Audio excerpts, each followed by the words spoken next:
నమస్తే జీవన రేఖ కార్యక్రమానికి స్వాగతం. ఈ రోజు అలర్జీ ఆస్తమా గురించి డిస్కస్ చేద్దాం. దీని గురించి మాట్లాడడానికి మనతో ఉన్నారు అలర్జీ ఆస్తమా వైద్య నిపుణులు డాక్టర్ వీరపనేని విష్ణురావు గారు, శ్వాస హాస్పిటల్స్ హిమాయత్ నగర్ నుండి.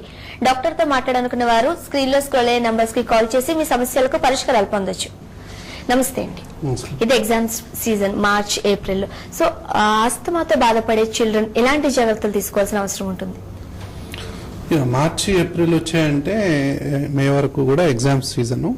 సో ఈ ఎగ్జామ్ సీజన్లో ఈ అలర్జీ ఆస్తమా ఉన్నటువంటి పిల్లలు ఏ విధమైనటువంటి బాధలు ఎదుర్కొంటారు అనేది చాలా ఇంపార్టెంట్ విషయం. అలర్జీ ఆస్తమా అనేది ఒక వ్యక్తి జీవితంలో ప్రతి పనిని డిస్టర్బ్ చేస్తుంది, అందులో ఎగ్జామ్స్ ఒకటి. సో అలర్జీకి, దాని తర్వాత ఆస్తమాకి, ఈ స్ట్రెస్కి కూడా రిలేషన్ ఉంది. అంటే పిల్లలు టెన్షన్తో చదవటం, టెన్షన్ వల్ల కూడా ఆస్తమా ఎక్కువ అవుతుంది. సో టెన్షన్, అసలే ఎగ్జామ్స్ అంటే టెన్షన్, ఆ టెన్షన్లో మళ్ళీ అలర్జీ ఆస్తమా ఒకటి. దీనివల్ల ఏంటంటే ఊపిరి పీల్చుకోవటం కూడా కష్టం అవుతుంది. సో ఇలాంటి పిల్లలు ఏంటంటే ఎగ్జామ్స్ 10 రోజుల ముందు ఉన్నాయి అనగానే సో సరి అయినటువంటి వైద్య నిపుణులను సంప్రదించి సరి అయినటువంటి వైద్యాన్ని పొందటం అనేది వాళ్ళ ఎగ్జామ్స్లో విజయం సాధించడానికి ఒక ఇది. అయితే అలా కాకుండా ఎగ్జామ్స్ టైంలో ఏదో ఆదరబాదరగా పోయేసి ఏదో మందులు వాడేసి ఎగ్జామ్స్ పోతే ఎగ్జామ్ రాయలేనంత పరిస్థితి కూడా ఈ పిల్లల్లో వస్తుంది ఒక్కోసారి. ఆ స్ట్రెస్ వల్ల ఊపిరి ఆడటం అనేది ఇదైపోతుంది. అప్పుడు ఏంటంటే డిస్టర్బ్ అవుతారు. ఒకవైపు ఏమో ఈ బ్రీతింగ్ ఎప్పుడైతే ట్రబుల్ అవుతుందో ఈ తుమ్ములు వస్తుంటాయి, ముక్కు గారుతూ ఉంటుంది, ముక్కు దిబ్బడేస్తూ ఉంటుంది, దాని తర్వాత దగ్గు వస్తుంటుంది, తెమ్మడొస్తుంటుంది. వాళ్ళకే కాక పక్క వాళ్ళకు కూడా డిస్టర్బెన్సే. సో పక్కన ఉన్న పిల్లలు కూడా డిస్టర్బ్ అవుతుంటారు. అరే నా వల్ల పక్క వాళ్ళు డిస్టర్బ్ అవుతున్నారే అని చెప్పి మళ్ళీ వీళ్ళు డిస్టర్బ్ అవుతారు. కాబట్టి ఇది ఒక విషయాలయం అన్నమాట. కాబట్టి ఈ స్ట్రెస్ వల్ల ఇది ఎక్కువ అవుతుంది అనుకోవచ్చు, లేకపోతే జనరల్ గానే ఇంత బాధ పెడుతుందా? అంటే ఇప్పుడు అలర్జీ ఆస్తమా ఎక్కువ అవడానికి ఎన్నో కారణాలు ఉన్నాయి. దుమ్ము, ధూళి, పుప్పుడు రేణువులు, తర్వాత ఫంగస్, తర్వాత వైరల్ ఇన్ఫెక్షన్స్, బ్యాక్టీరియల్ ఇన్ఫెక్షన్స్, తర్వాత అంటే ఇవి కనుక ఇరిటెంట్ కనుక తీసుకున్నట్లయితే పొగ, దాని తర్వాత పొల్యూషను, దాని తర్వాత స్ప్రేలు, బాడీ స్ప్రేలు ఉంటాయి కదా, స్ప్రేలు, ఘాటైనటువంటి వాసనలు, ఏ ఘాటైన వాసన అయినా కావచ్చు. సో వీటన్నిటి వల్ల ఆల్రెడీ ఉన్నటువంటి ఆస్తమా ఉధృతం అవుతుంది. ఇవన్నీ ట్రిగ్గర్స్ అంటాం. సో ఈ పోలెన్స్ అంటేనేమో అలర్జీ ఆస్తమాని కలిగించేవి, అంటే కారణభూతాలు ఇవి. బట్ ఇవేంటంటే ప్రేరేపించేవి, ట్రిగ్గర్స్, అంటే ఉన్నదాన్ని ఎక్కువ చేస్తాయి. అందులో స్ట్రెస్ ఒకటి. ఈవెన్ అంటే మానసికంగా ఒక్కోసారి ఏంటంటే అలర్జీ ఆస్తమా ఎట్లా ఉంటుందంటే నవ్వినా, ఏడ్చినా, బాధపడ్డా, గట్టిగా ఆలోచించిన, సో ఏ సమస్య వచ్చినా కూడా ఊపిరాటం అనేది కష్టమైపోతుంది ఇలాంటి పిల్లలకి.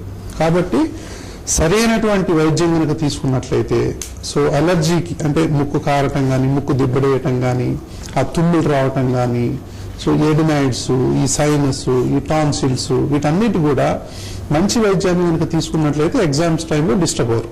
తర్వాత ఆస్తమాకు సంబంధించినటువంటి మనం తీసుకున్నట్లయితే కరెక్ట్ ఇన్హేలర్స్ వాడటం, అది ముందు నుంచే మొదలు పెట్టడం, ఆ ఎగ్జామ్ టైంలో కాకుండా ముందు నుంచే మొదలు పెట్టినట్లయితే పిల్లలు హ్యాపీగా ఎగ్జామ్స్ రాస్తారు. రైట్.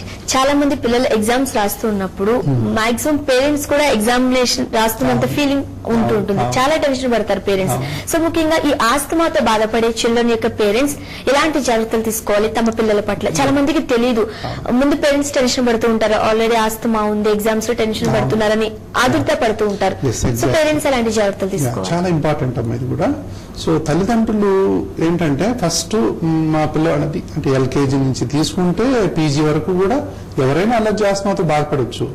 సో ఎగ్జామ్స్ అంటే ఓన్లీ 10th, ఇంటర్ లేకపోతే ఎంసెటే కాదు కదా. సో ఎల్కేజీ నుంచి పీజీ వరకు ఎవరైనా ఎప్పుడైనా ఈ ఎగ్జామ్స్ ఉన్నప్పుడు కనుక సో తల్లిదండ్రులు ముఖ్యంగా ఇందులో తీసుకోవాల్సినటువంటి జాగ్రత్తలు ఏంటంటే ఆల్రెడీ కనుక పిల్లల్లో అలర్జీ ఆస్తమా లక్షణాలు ఉంటాయి, అంటే ఏంటి, తుమ్ములు, జలుబు, దగ్గు, ఆయాసం, కఫం పడటం, డిస్టర్బ్ అవటం, నైట్ పూట నిద్ర డిస్టర్బ్ అవటం, ఏ పని చేసినా ఆయాసం రావటం, దేనికి ఎక్స్పోజ్ అయినా కూడా ఆయాసం రావటం, ఇలాంటి లక్షణాలు ఉన్నట్లయితే ముందే డాక్టర్ని సంప్రదించాలి, నెంబర్ 1.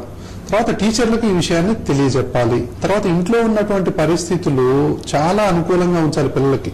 పిల్లలు ఆల్రెడీ టెన్షన్ లో ఉంటారు, వీళ్ళు మరింత టెన్షన్ పెట్టడం, వదిలే చదవట్లేదు, పక్కింటి పిల్లాడు చాలా బాగా చదువుతున్నాడు, ఇంకా వాడేవాడో బాగా చదువుతున్నాడు అని చెప్పి వీళ్ళని అనవసరంగా టెన్షన్ గురి చేయకుండా వాళ్ళకు సరైనటువంటి ఆహార పదార్థాలు అందించడం, అంటే కూల్ డ్రింక్స్, ఐస్ క్రీమ్స్, లేకపోతే ఇలాంటి జంక్ ఫుడ్స్ కాకుండా వేడివేడి ఆహార పదార్థాలు పిల్లలకు ఇవ్వడం అనేది చాలా ముఖ్యం. తర్వాత ఈ జాగ్రత్తలన్నీ తీసుకుంటూ ఇప్పుడు ఇంట్లో ఏంటంటే ఎగ్జామ్స్ వస్తున్నాయంటే మరి పూజలు చేయటం, అవి వెలిగేయటం, ఇవి వెలిగేయటం ఉంటాయి, అగరబత్తులు వెలిగించేసి ఈ అగరబత్తీల పొగ వల్ల కూడా పిల్లలకు ఆస్తమా ఎక్కువయ్యేటటువంటి అవకాశాలు ఉంటాయి. కొంతమంది సాంబ్రాణి పొగలేస్తూ ఉంటారు, కొంతమంది రకరకాలైనటువంటి ఇవి చేస్తున్నప్పుడు పిల్లల్ని జాగ్రత్తగా చూసుకోవాలి. ఈవెన్ పోపేసేటప్పుడు కూడా, ఇంట్లో పోపేసేటప్పుడు కూడా పిల్లల ఎగ్జామ్ ఉంది అనేటటువంటి విషయాన్ని వాళ్ళు మర్చిపోవద్దు. అంటే పోపు బాగా ఎక్కువేసి అందులోనే మాడిపోయింది అనుకోండి, ఆ వాసన కూడా పిల్లలకు ఇరిటేషన్ వస్తుంది, దగ్గు వస్తుంది, ఆయాసం వచ్చే పిల్లలు ఉన్నారు.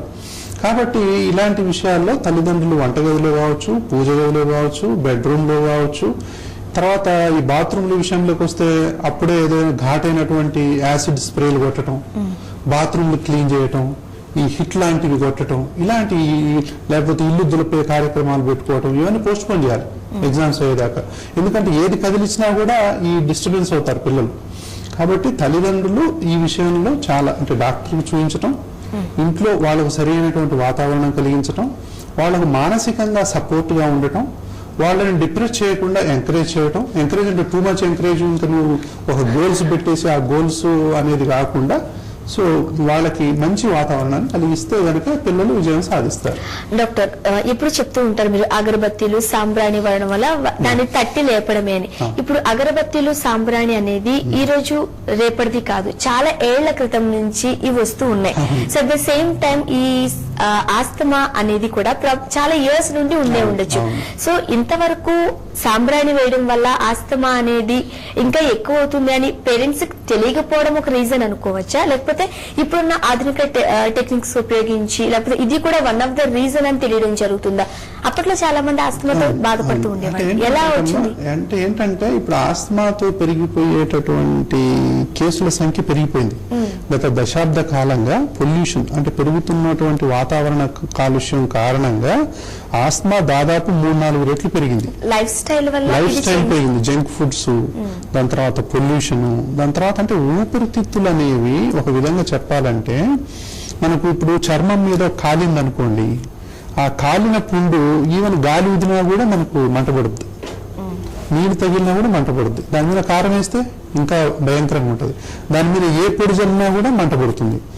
అంటే ఏంటి, ఇన్ఫ్లమేషన్ అంటాం. ఈ కాలిన గాయం ఏ విధంగా సున్నితంగా ఉంటుందో, ఏ వస్తువుకైనా గాలికి కానీ, దుమ్ముకు కానీ, ధూళికి కానీ ఏ విధంగా పెయిన్ వస్తుందో, ఆస్తమా అంటే కూడా ఊపిరితిత్తుల్లో ఉన్నటువంటి వాయు నాళాలు ఇన్ఫ్లమేషన్ గురవుతాయి. అంటే పచ్చి పుండులాగా ఉంటాయి అన్నమాట. ఈ పుండు మీద కారం జల్లినా, ఈ పుండు మీద సాంబ్రాణి పొగ తగిలినా, అగరబత్తీల పొగ తగిలినా అవి మూసుకుంటాయి. కాబట్టి సింపుల్ అన్నమాట. అంటే గాయం ఉంటుంది ఊపిరితిత్తుల లోపలి భాగంలో, వాయునాళాల్లో ఈక్వల్ టు గాయం. అది ఇన్ఫ్లమేషన్ అంటే వాపు.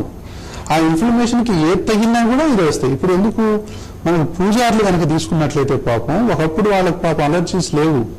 చాలా మంది పూజారులు మా దగ్గరికి వస్తూ ఉంటారు, ఏంటంటే సార్ మేము హారతి పెట్టినా, ఆ ధూపదీప నైవేద్యాలు చేసేటప్పుడు మా నరకం ఇంకా భరించలేని సార్, మేము చేయలేకపోతున్నాం అనేవాళ్ళు ఎంతో మంది ఉన్నారు.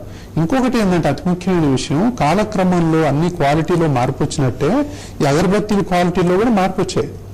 కాబట్టి నాసిరకమైనటువంటి అగరబత్తీలు, దాని తర్వాత స్ట్రాంగ్ పర్ఫ్యూమ్స్, స్ట్రాంగ్ ఓడర్స్, అంటే ప్రతిదీ కూడా ఇవన్నీ కూడా మనం ఆర్టిఫిషియలే కదా, పొల్యూషన్ కదా, ఇదన్నీ ప్రకృతి ప్రసాదించినవి ఏం కావు కదా, మ్యాన్ మేడే కదా. మ్యాన్ మేడ్ ఏదైనా సరే పొల్యూషనే. కాబట్టి అందులోకి వస్తాయి. అయితే మన సంస్కృతి పరంగా, దాని పరంగా మనం మాట్లాడుకుంటే ఒకటి, ఆరోగ్యపరంగా మాట్లాడుకున్నప్పుడు ఒకటి.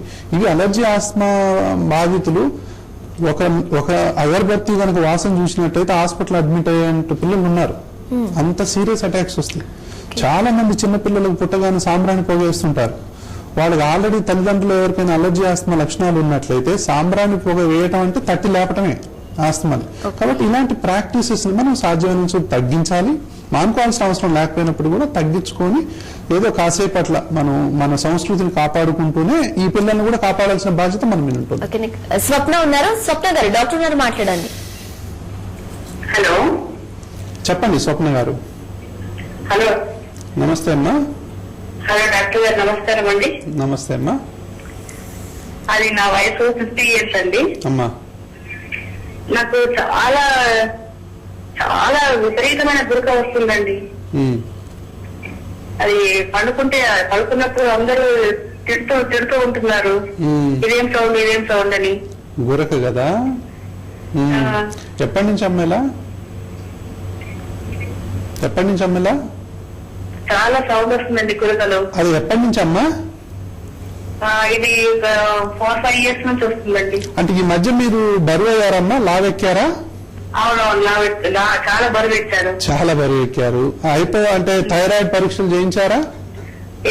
ఏం లేవండి, బీపీ, షుగర్, థైరాయిడ్ ఏ టెస్టులు అన్ని నార్మల్ వస్తున్నాయి. ఈ ముక్కు దుబ్బడేయటం, దుమ్ము పడకపోవటం, కొంచెం ఏదైనా వాతావరణం తుమ్ములు ఎక్కువ వస్తాయండి. చాలా ఒకటి చాలు. ఇంకా అయితే ఏంటంటే అమ్మా, మీకు ఎలర్జీ లక్షణాలు ఉన్నాయి. ఎలర్జీలో ఈ వాయునాళాలు మూసుకుపోతాయి, ముక్కులో కానివ్వండి, ఇవి కానివ్వండి. సైనస్ కూడా ఉండొచ్చు, ఆస్తమా కూడా ఉండొచ్చు, నడిస్తే ఆయాసం కూడా రావచ్చు.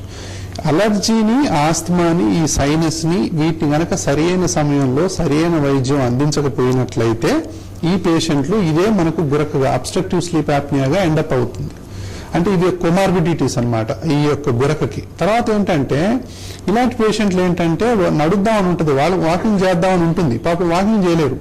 వాకింగ్ కొంచెం సేపు చేద్దామంటే ఆయాసం వస్తుంది కాబట్టి వాకింగ్ చేయరు కాబట్టి లావెక్కిపోతుంటారు. తర్వాత ఏజ్ కూడా 50 కాబట్టి దాంతో మెనోపాజల్ అవి ఉంటాయి, ఇంకా వెయిట్ అనేది యాడ్ ఆన్ అవుతుంటుంది.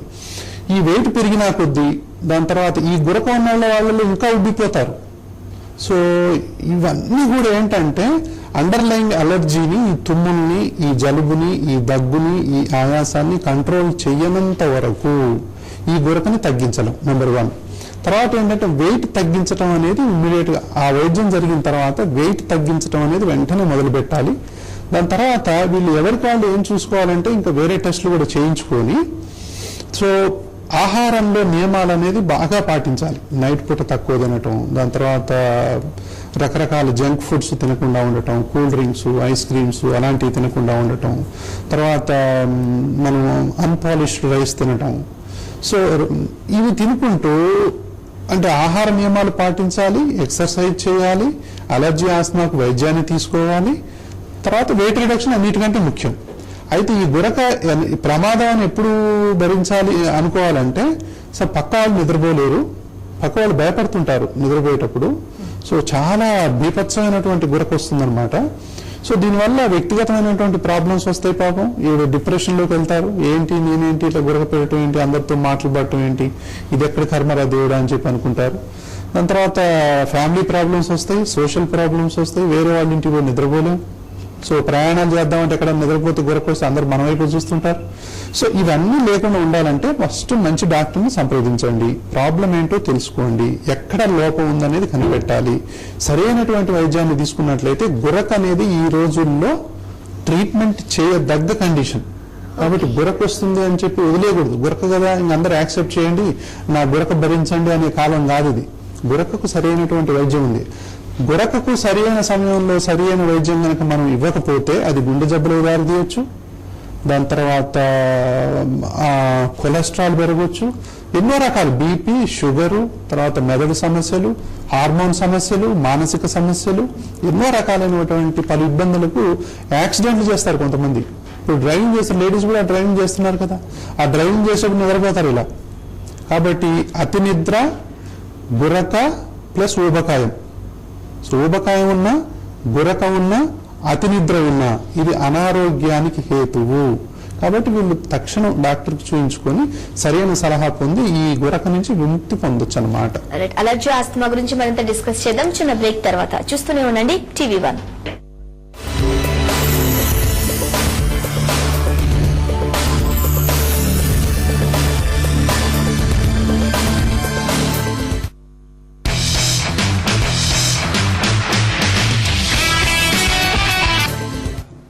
Back to జీవనరేఖ. డాక్టర్, పేరెంట్స్ చాలా జాగ్రత్త తీసుకుంటారు. ఎందుకు అని అంటే తమ పిల్లలు కాబట్టి చాలా కేర్ ఉంటారు. సో స్కూల్లో ఒక 40-30 మెంబర్స్ ఉంటుంటారు. ఆస్తమా పేషెంట్స్ ఒక 3-4 మెంబర్స్ ఉన్నప్పుడు టీచర్స్ ఎలాంటి జాగ్రత్తలు తీసుకోవాలి, పిల్లల పట్ల ఎలా కేర్ తీసుకోవాల్సిన అవసరం ఉంటుంది? చాలా ఇంపార్టెంట్ అమ్మా ఇది. ఇప్పుడు ఏంటంటే మనకు వెస్ట్ కనుక మనం చూసుకున్నాం, యూరోప్, అమెరికా లాంటి దేశాల్లో ఇప్పుడు ఆస్తమా ఫ్రెండ్లీ స్కూల్స్ వస్తున్నాయి. అంటే ఏంటి, ఆస్మాతో బాధపడేటటువంటి వాళ్ళ సంఖ్య రోజు రోజుకు పెరుగుతుంది. దాదాపు 10 నుంచి 20% మంది పిల్లలు అలర్జీ ఆస్మాతో బాధపడుతున్నారు ఏదో ఒక రూపంలో పిల్లలు. అంటే దాదాపు 100 మంది పిల్లలు ఉంటే 10-20 మంది ఉన్నట్టే అలర్జీ ఆస్మాతో. అది ఇంకా ప్రపంచవ్యాప్తంగా మనం లెక్కేసుకోవచ్చు. కొన్ని మహానగరాల్లోనైతే రికార్డ్స్ చెప్పేది ఏంటంటే 30% వరకు కూడా పిల్లలు అలర్జీతో బాధపడుతున్నారు. అంటే ఇట్లా ఇంతమంది పిల్లలు ఒక స్కూల్లో చదివి ఒక క్లాస్ రూమ్ లో ఉన్నప్పుడు ఒకళ్ళు దగ్గుతుంటారు, ఒకళ్ళు తుమ్ముతుంటారు, ఒకళ్ళు రకరకాలుగా అంటుంటారు, రకరకాల సౌండ్స్ చేస్తుంటారు, ఒకళ్ళు కళ్ళు నలుస్తుంటారు. అది టీచర్ పోయి ఏంటి నువ్వు అలా చేస్తావు అని చెప్పి వాడిని పనిష్మెంట్ ఇచ్చారనుకోండి, వాళ్ళు జబ్బు తగ్గకపోగా మానసికంగా వేరే సమస్యలు వస్తాయి. కాబట్టి టీచర్స్ కి చాలా అవగాహన రావాల్సినటువంటి అవసరం ఉంది అలర్జీ ఆస్మా మీద.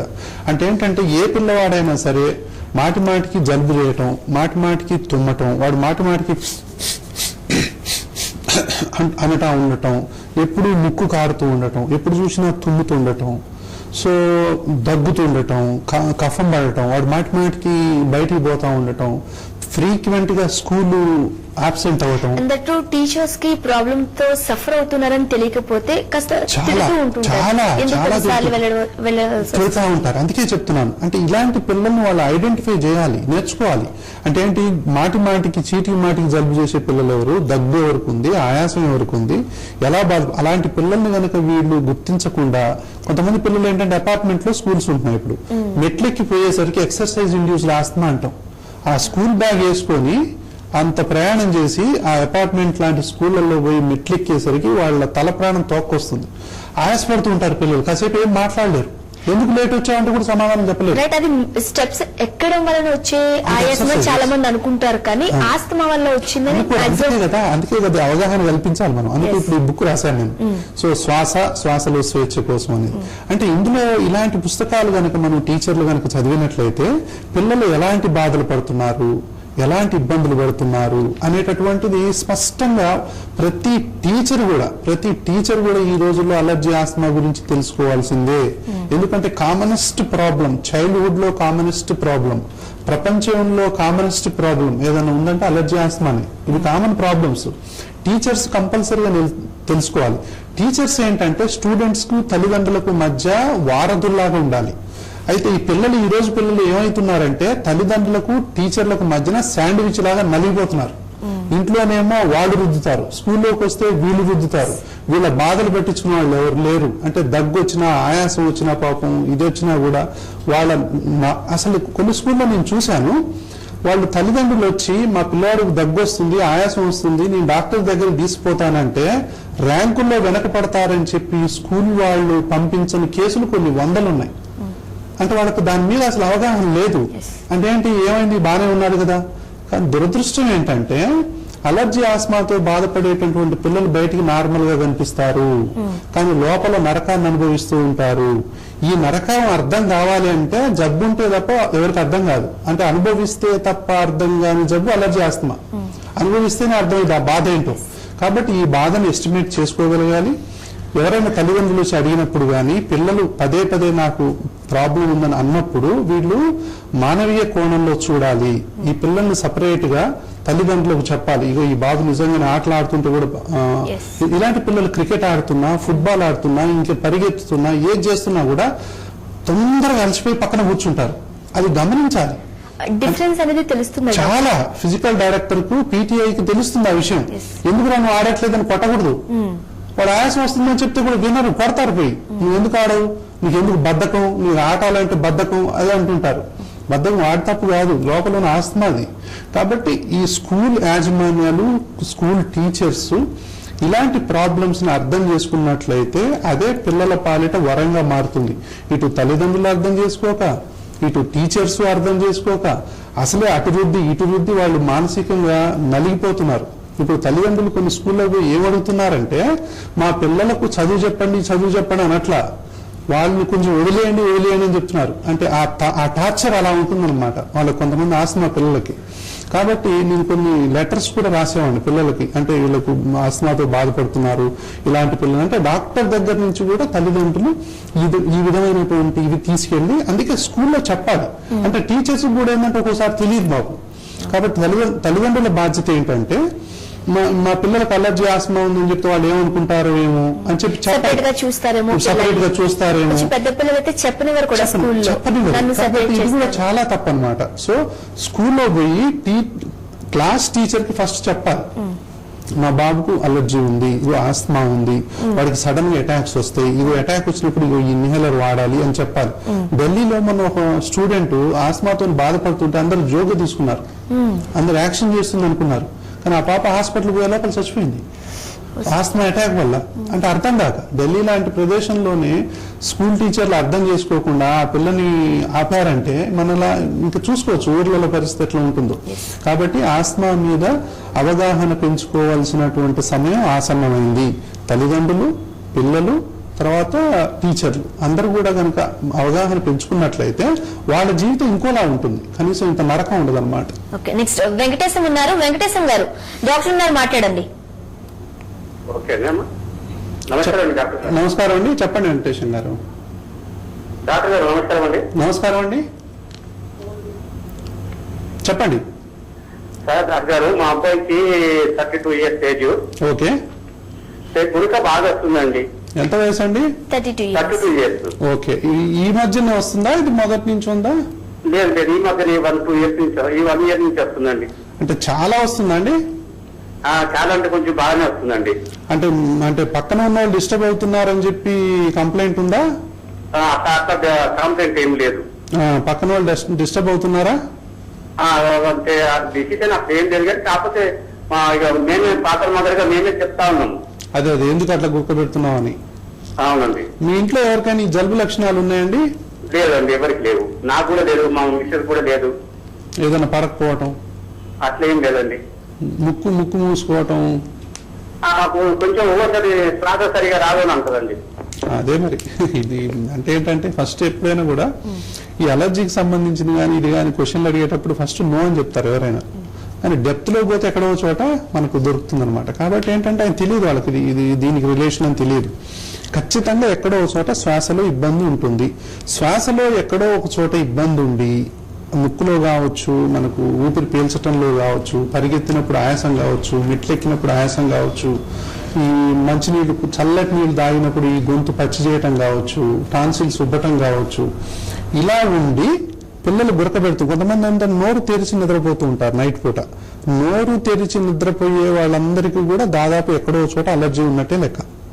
సో సాధ్యమైనంత వరకు అన్లెస్ ప్రూవ్డ్ అదర్వైజ్, అంటే వాళ్ళకి ఎడినైట్స్, టాన్సిల్స్, తర్వాత సైనస్, లేకపోతే అలర్జిక్ రైనైటిస్ ఏదో ఒకటి. సో ఇలాంటి లక్షణాలు ఉన్నటువంటి పిల్లలు అలర్జీకి, ఆస్మాకు సరైనటువంటి వైద్యాన్ని కనుక మనం తీసుకున్నట్లయితే ఈ గురక తగ్గిపోతుంది.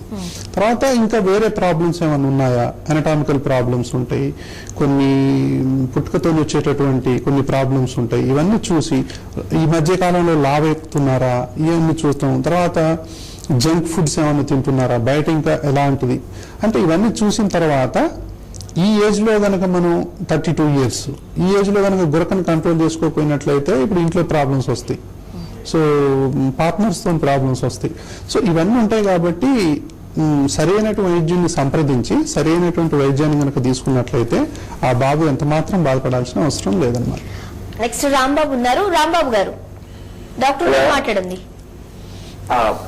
చెప్పండి రాంబాబు గారు.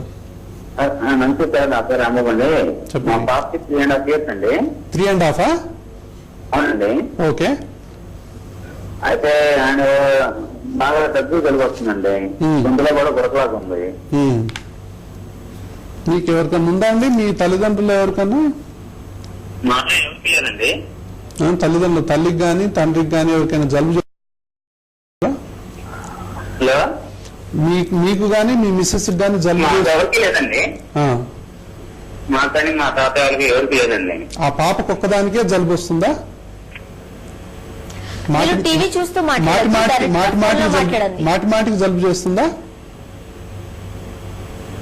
అంటే ఇప్పుడు 3.5 సంవత్సరాలు చీటికి మాటికి జలుబు చేయటం, అంటే ఈ చీటికి మాటికి జలుబు చేసేటువంటి కేసులు కనుక మనం మాట్లాడుకున్నట్లయితే చిన్నప్పటి నుంచి 3 నెలల పిల్లల నుంచి ఎవరికైనా సరే మాటిమాటికి జలుబు చేయటం, ముక్కు దిబ్బడేయటం, ముక్కు కారటం, దాని తర్వాత ఊపిరి తీసుకోలేకపోవటం, పాలు తాగలేకపోవటం, వాతావరణం మారగానే ఎక్కడో చేంజ్ రావటం, తర్వాత ప్రయాణాలు చేసిన వాతావరణం మారిన ఏదో ఒకటి చేంజ్ రావటం, ఇలాంటి లక్షణాలు ఉన్నప్పుడు తల్లిదండ్రుల్లో కానీ అటు సైడ్ కానీ ఇటు సైడ్ కానీ ఎవరికైనా ఇదే లక్షణాలు ఉన్నప్పుడు మనం అలర్జీ ఆస్మాని సస్పెక్ట్ చేయాలా. ఎందుకంటే అలర్జీ ఆస్మా మొదలయ్యేది పిల్లల్లోనే, చిన్న మొక్కలాగా మొదలవుద్ది, ఇదే మహావృక్షంగా మారుతుంది.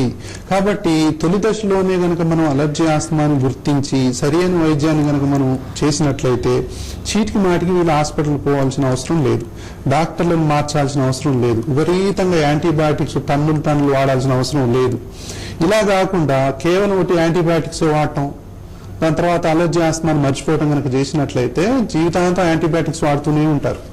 సో యాంటీబయాటిక్స్ వాడటం అనేది ఈ కేసుల్లో అసలు పాయింటే కాదు. అలర్జీ ఆస్మాని గుర్తించి దానికి కరెక్ట్ వైద్యం చేయకుండా కేవలం యాంటీబయాటిక్స్ వాడినట్లయితే దానివల్ల ఉపయోగం ఉండదు.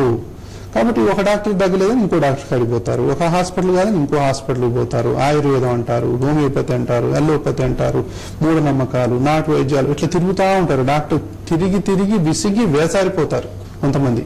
కాబట్టి ఇలా విసిగి వేసారిపోయిన వాళ్ళు ఏంటి అసలు ఈ పిల్లలకి ఎంతకు తగ్గదు అని చెప్పి అనుకునేవాళ్ళు, అసలు పెళ్లి చేసుకోవటమే పొరపాట ఏంటి అనుకునేవాళ్ళు.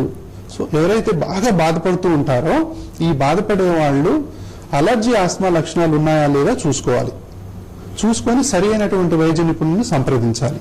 సరి అయినటువంటి ఇన్హేలర్స్ కానీ సరి అయినటువంటి వైద్యాన్ని కానీ పొందాలి. పొందినప్పుడు ఈ పిల్లలు ఎలాంటి బాధపడరు. అంటే ఇలాంటి పిల్లలే రేపు ఎగ్జామ్స్ టైంలో బాధపడేటటువంటి అవకాశం. ఈ ఎగ్జామ్స్ టైంలో ఇంకోటి ఏంటంటే మనం చెప్పుకోవాల్సింది, ఇప్పుడు ఇన్హేలర్స్ వాడుతూ ఉంటారు. ఎగ్జామ్స్ పోయేటప్పుడు పొద్దున్న ఇన్హేలర్ గురించి పోకూడదు. ఇన్హేలర్ అంటే ఎందుకంటే షేక్ అవుద్ది రాసేటప్పుడు. ఇన్హేలర్ సైడ్ ఎఫెక్ట్ ఏంటంటే కొన్ని ఇన్హేలర్స్ ఇట్లా చేయి వణుకుతుంటది. కాబట్టి వీళ్ళు ఏంటంటే ఎగ్జామ్ సపోజ్ మార్నింగ్ ఉందనుకోండి, మధ్యాహ్నం రాగానే ఇన్హేలర్ పేలవచ్చు. కానీ ఎగ్జామ్ పోయేటప్పుడు టాబ్లెట్లు వేసుకుని కానీ ఇన్హేలర్ కొట్టుకోవద్దు.